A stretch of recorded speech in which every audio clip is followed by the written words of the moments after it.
ابن جوزی نے لکھا ہے سینکڑوں سال پہلے، آج کے کسی عالم کی بات بتاتا تو لوگ انکار کو، سینکڑوں سال کہتے ہیں بلخ میں قحط پڑ گیا، لوگ ہجرت کر کے سمرقند آ گئے، ایک سیدوں کا خاندان بھی آیا، ایک ایسی خاتون بھی آئی جس کے ساتھ 3 بیٹیاں تھی، بیٹا بھی کوئی نہیں، خاوند فوت ہو گیا، مسجد کے ساتھ مہمان خانے بنے ہوتے تھے، وہاں اس نے بچوں کو ٹھہرایا اور نکلی سمرقند میں کہ کوئی آدمی مل جائے اور اس سے کہوں کہ تھوڑی سی مدد ہو۔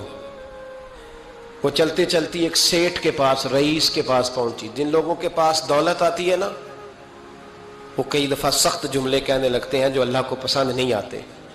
وہ سیٹھ کے پاس گئی تو جا کے کہنے لگی میں غریب ہوں، پریشان ہوں، بلخ میں قحط ہے، سارا زمانہ جانتا ہے، تو میں اس لیے سمرقند آئی ہوں، بیٹیوں کا ساتھ ہے، نہ رہنے کو جگہ ہے، نہ کھانے کو روٹی ہے، نہ پہننے کو کپڑا ہے، مہربانی کر تھوڑی مدد کر۔ کہنے لگا ہو کون؟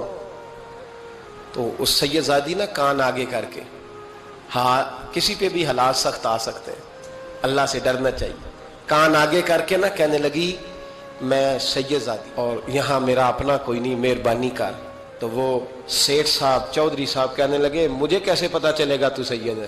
تو سید زادی نے اپنا پلو کھولا اور اپنے آنسو دونوں آنکھوں سے صاف کیے تو کہنے لگی اللہ تیرا بھلا کرے، میں ثابت نہیں کر سکتی کہ میں حضور کا خاندان، میرے پاس کوئی دلیل نہیں، میں نہیں بتا سکتی۔ چل ٹھیک ہے، چلی گئی۔ کسی نے بتایا کہ یہاں ایک یہودی بھی رہتا ہے، وہ بڑا سخی ہے، یا آتش پرست ہے، یا پارسی ہے کافر غیر، سخی بڑا ہے۔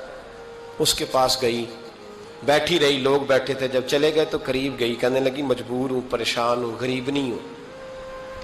کہنے لگا بی بی تجھے کبھی دیکھا نہیں، سمرقند کی اتنی آبادی نہیں، میں سارے شہر، تو کون ہے؟ تو کہنے لگی تعارف نہ ہی پوچھے تو اچھا ہے۔ اس نے کہا چلو اگر پتہ چل جائے تو۔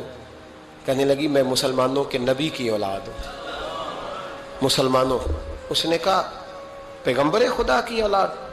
اٹھ کے کھڑا ہو گیا، بی بی کو ساتھ لیا، گھر گیا۔ کہنے لگا جو صاف ستھرا کمرہ ہے نا اسے پھر دھو ڈالو، ایک دفعہ پھر دھو ڈالو۔ کمرہ دھلایا، صاف کرایا۔ پھر کہنے لگا بی بی میرے برتن زیادہ صاف ستھرے نہیں، میں نئے نہ خرید کے لا دوں۔ پھر نئے برتن لایا، پھر اپنے بچوں سے کہنے لگا اونچا نہ بھولنا، یہ سیدہ فاطمہ کی شہزادیاں آئی ہیں، یہاں کوئی شخص اونچی بات نہ کرے۔ پھر کہنے لگا بی بی جو میرا بالکل طیب اور حلال رزق ہے نا، یہ اس میں سے لنگر ہے، لیکن چونکہ میں غیر مسلم ہوں، مجھے سلیقے نہیں آتے، جیسا تیسا بھی ہو نا اسے قبول کر لینا۔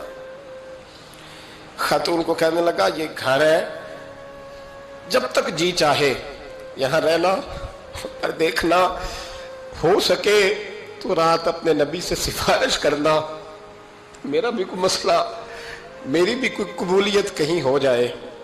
وہ مسلمان کہلانے والا رات کو سویا، کہتے جنت سجی ہوئی ہے، لوگ جنت میں جا رہے ہیں، لائنیں لگی ہوئی ہیں، نبی پاک لوگوں کو جنت میں بھیج رہے ہیں، میں بھی دوڑ کے لائن میں لگ گیا، فرشتے نے میرا بازو پکڑا، کا پیچھے ہٹ۔ تو میں دوڑ کے حضور کی بارگاہ میں گیا، میں حضور سارے جنت میں جا رہے ہیں، یہ مجھے نہیں جانے دیتا۔ تو نبی پاک نے فرمایا تو کون ہے؟ کہ یا رسول اللہ میں مسلمان ہوں۔ کہتے حضور مجھ سے فرمانے لگے کوئی دلیل ہے تیرے پاس؟ دلیل ہے کوئی تیرے پاس؟ میں چپ کر گیا۔ فرمایا میری بیٹی تیرے دروازے پر آ ہی گئی تھی تو دلیلیں پوچھنے لگ گیا تھا؟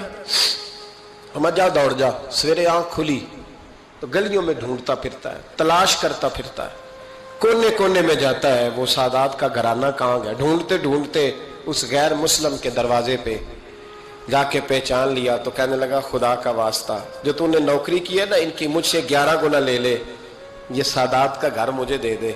تو کہنے لگا کل تو آتا تو شاید بات اور ہوتی، آج بات اور ہے۔ اس نے کہا مہربانی کر۔ کہا نہیں کل تو آتا تو معاملہ اور تھا، آج معاملہ آج اور ہے، رنگ بدل گیا ہے، حالات تبدیل ہو گئے ہیں، اب تو دیکھ تاک کے آیا، جا دوڑ جا۔ کہنے لگا نہیں مہربانی کر، دے دے، تو غیر مسلم میں تیرا کیا تعلق؟ کہنے لگا چپ کر، غیر مسلم میں کل تک تھا، کل سے سجدوں سے پیار کیا ہے تو میرے حالات سنور گئے ہیں، وہ جو نظارے تو نے رات خواب میں دیکھے ہیں میں نے جاگتی آنکھوں سے دیکھے ہیں، میں نے جاگتی آنکھوں سے. اور تو نے کسی مفتی پیر عالم کے ہاتھ پہ کلمہ پڑھا ہے، میں نے رات محمد عربی کے ہاتھ پہ کلمہ پڑھا.